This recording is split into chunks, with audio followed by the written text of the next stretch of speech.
Alright, this is really huge news. Basically, this has to do with James Holmes being brought into the jail cell.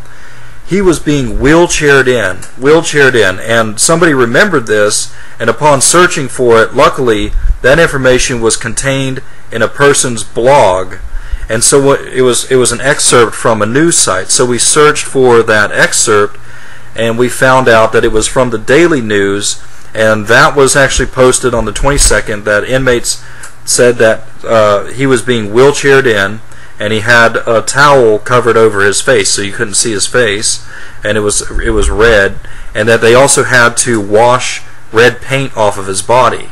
It looks like his hair had been spray painted red. And now check this out. So he's actually being wheelchaired in. You may think, well, what's the point?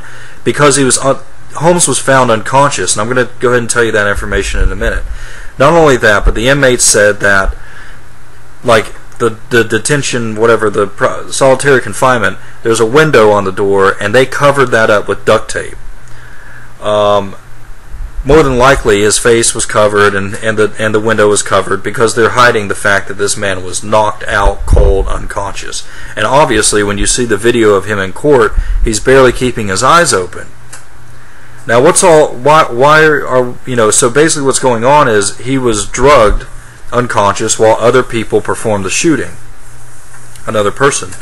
So what else do we have to indicate that he was totally unconscious? Well, there was a spine board that you can see from the flybys underneath the car, suggesting that maybe they brought the spine board out because they thought that there was a victim. As you can hear from the police radio, it says, "I've got a victim in a white car," white Kia, I can't remember. "I've got a victim in a white car," meaning that they saw individuals sitting in the car, and they were, I guess, like slumped over, and they would have been thought that they were a victim. And then obviously the doors would have been locked, perhaps, and so what they needed to do to get him out was to break the windows. And as you can see, that there's a window broken on the car, and there's glass. Basically, I just want to hammer home that he was brought in a wheelchair. Oh, and then the Daily News scrubbed that. They scrubbed that, so that information was removed, and it was removed the next day. But if you look for it, you'll find the cached version.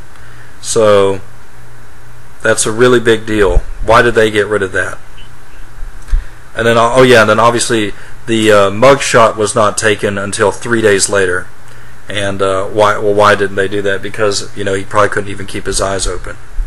So, I mean, what else do we need here to to get you riled up and understand that this could have been one of us, either being shot by this corrupt government or being set up, and they're just getting away with it.